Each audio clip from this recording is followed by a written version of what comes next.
पापा कौनसा एकादशी व्रत कथा मैं कहने जा रही हूँ। इसके सुनने से आपकी सारी मनोकामनाएं पूर्ण होगी। एकादशी के दिन भगवान विष्णु की पूजा की जाती है।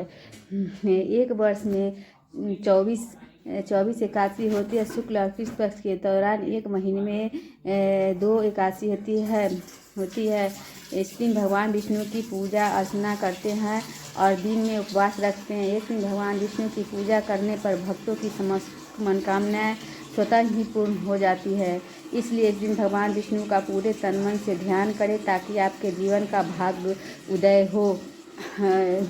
भगवान श्री कृष्ण ने पांडव राजा युधिष्ठिर को पापा कुंस एकादशी का महत्व बताया था। महाभारत युद्ध के समाप्ति के बाद राजा युधिष्ठिर अपने रिश्तेदारों को मारकर युद्ध के दौरान किए गए पापों से छुटकारा पाना चाहते थे, तो भगवान श्री कृष्ण ने उन्हें सलाह दी और राजा से भगवान पद्मनाभ की पूजा करने को कहा। धर्मराज युधिष्ठिर कहने लगे कि हे भगवान, आश्विन शुक्ल एकादशी का नाम क्या नाम है। अब आप कृपा करके इसकी विधि तथा फल कहिए। भगवान श्री कृष्ण कहने लगे कि हे युधिष्ठिर, पापों का नाश करने वाली इस एकादशी का नाम पापा कुंस एकादशी है। हे राजन, इस दिन मनुष्य को विधि पूर्वक भगवान पद्मनाभ की पूजा करनी चाहिए।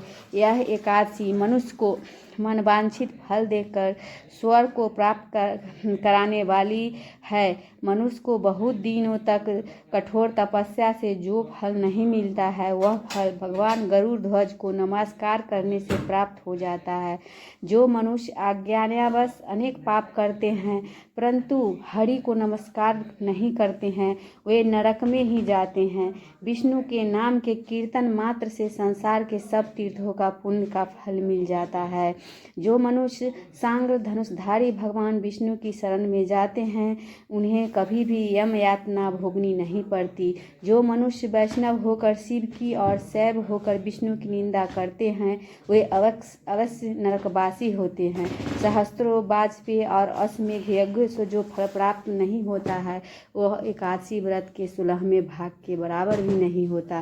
संसार में एकादशी के बराबर कोई पुण्य नहीं, इसके बराबर पवित्र तीनों लोकों में कुछ भी नहीं। इस एकादशी के बराबर कोई व्रत नहीं है। जब तक मनुष्य पद्मनाभ की एकादशी का व्रत नहीं करते हैं, तब तक उनकी देह में पाप वास करते हैं। हे राजेंद्र, यह एकादशी स्वर्ग, मोक्ष और आरोग्यता, सुंदर स्त्री तथा अन्न और धन की देने वाली है। एकादशी के व्रत के बराबर गंगा, गाय, काशी, कुरुक्षेत्र और पुष्कर भी पुण्यवान नहीं है। इस हरिवासर तथा एकादशी का व्रत करने और जागरण करने से ही सहज मनुष्य विष्णु पद को प्राप्त होता है। हे युधिष्ठिर, इस व्रत के करने वाले 10 पीढ़ी मातृपक्ष, 10 पीढ़ी पितृ पक्ष तथा 10 पीढ़ी स्त्री पक्ष तथा 10 पीढ़ी मित्र पक्ष का उद्धार कर देते हैं। वे दिव्य देह धारण कर चतुर्भुज रूप हो पीताम्बर पहने और हाथ में माला लेकर गरुड़ पर चढ़कर विष्णु लोक को जाते हैं।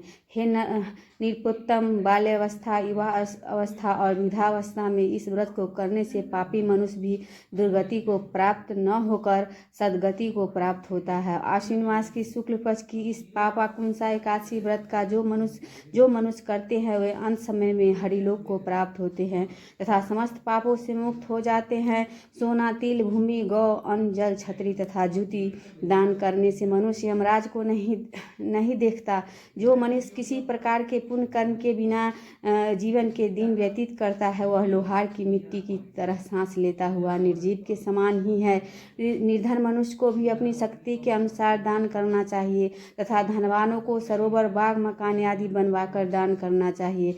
ऐसे मनुष्य को यम का द्वार नहीं देखना पड़ता तथा संसार में दीर्घायु होकर धनाढ्य, कुलीन और रोग रहित रहते हैं। भगवान श्री कृष्ण ने कहा, हे राजन, जो आपने मुझसे पूछा है वह सब मैंने आपको बतलाया।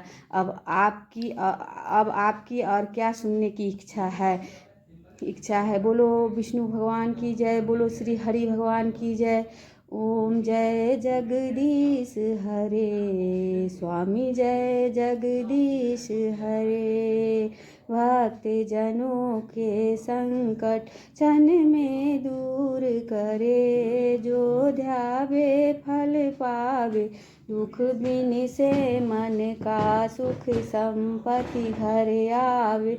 कष्ट मिटे तन का, माता पिता तुम मेरे, शरण गहूँ मैं